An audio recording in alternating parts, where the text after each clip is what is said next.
I'm in my father's studio, which is a really important place for me.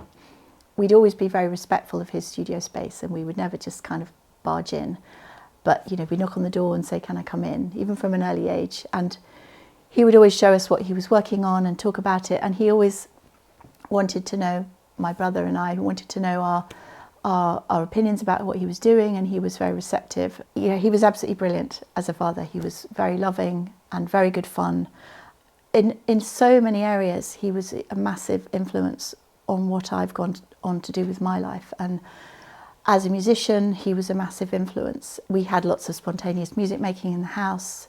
Various professional musician friends would come through and there'd be spontaneous jams. He obviously had his own professional bands which he played in. Talking music, I've got this object here which was a very nice thing, that when it was our birthdays, as we got older, you think, well, what are you going to give somebody? So he would give us a check. And this one, I needed to buy myself a proper guitar that worked properly.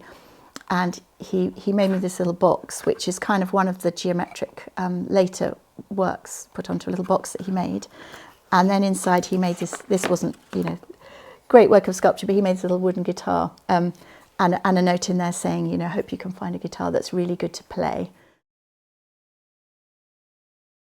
Alex lived up the road in his little amazing, beautiful cottage with a view, with a chimney, and then he'd start work early, and you'd hear him, and he was very disciplined about going to work and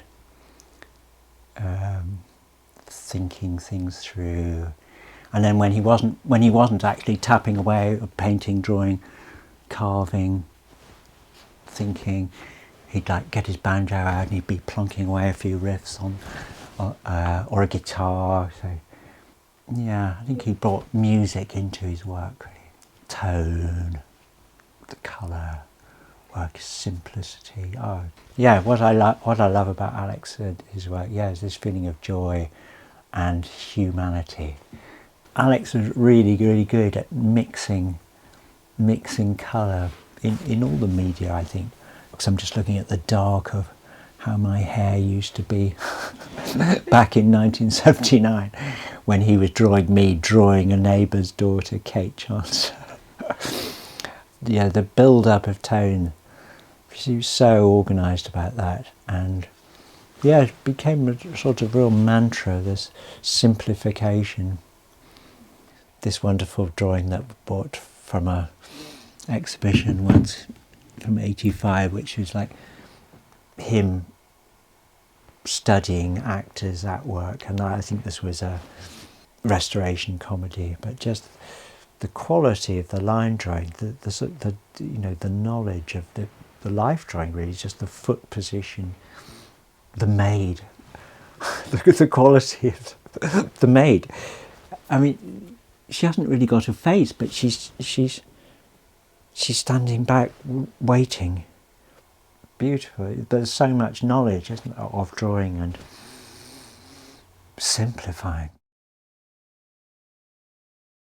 I always have had that interest in both art and science. He loved it that art had to be part of a whole systematic approach. And of course, it's what we do as scientists. You know, we ask ourselves a question. The questions that Alex asked were about light and shade and form, and he just had this way of looking at things. Wonderful strips he did of motorways were all about how could you interpret this actual physical thing of the engine going through this countryside.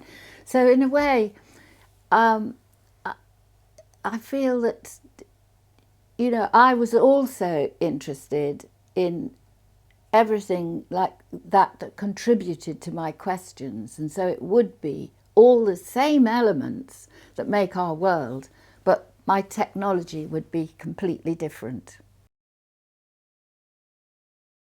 I was introduced to Nettlecombe by my friend Noel Dunn, who was a very good friend of Pat Woolsey and of the Hollwegs, and she took me there on an experimental kind of lunch visit, and I saw she was wondering if I would like to rent one of the houses at Nettlecombe. I was so attracted by the landscape, by all those sloping hillsides that Alex paints so beautifully. And there's something that is both completely wild and yet quite domestic about it that I absolutely love. And the buildings themselves are beautiful. I mean, the Field Study Centre, what is now the Field Study Centre, and that little cluster of buildings where we rented, it was just heavenly.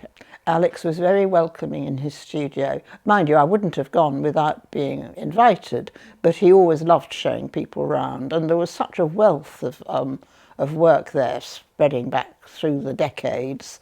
And I used to love just hanging around and looking through his folders. It was Alex that suggested he'd do a portrait, and I've always been very reluctant to sit for anybody. I don't like it at all. But because Alex knows us very well, and he didn't ask us to sit, he took sketches, and then he just came again and again, and it was always fun to see him. I look at his version of us, and I think that's exactly what we looked like and how we felt and how it all was. And the paintings are so cheerful. There's a sort of joy about them. Yeah, as a child, it was so lucky because he would make amazing toys for us and put the same care into them that he would put into his work, really. These are some things which I've kept all this time, and they were given as a sort of an Easter present, and they've actually got a Cadbury's cream egg still inside, and I've kept them. They're like his work. They are like his work in miniature, and they just happen to be a sort of container for a cream egg. But they are, you know, those rounded hills with sheep on top, that sort of combination of finding the sort of geometry in landscape and they're sort of pastoral, but they're sort of abstract at the same time. There was a playfulness and this I don't know whether nostalgia is the right word, but I think there was this sort of this love of those things that he experienced in childhood that sort of came through. Even at the end, he was sort of doing things where he would draw numbers around a piece of paper, and then he would draw curves between them, and he would work out how they intersected, and then he would make decisions about which to colour in. And there's something sort of quite, there's something quite playful about that, but also it's almost sort of like, making an abstract jigsaw in a way. These things which he called consequences, or just sometimes called assemblages. He would take offcuts of wood from when he was making a bas relief, and he would sort of put them together in groupings, and they are entirely abstract. And I think he talked about the randomness of the pieces, but and also the chaos of their selection in a sense, but also they come together to convey something more. There's a sort of playfulness there, and I think I like to think that he really enjoyed the playfulness of putting these pieces together and them forming something, random and yet perhaps slightly intentional at the same time, and that funny mix of those two things.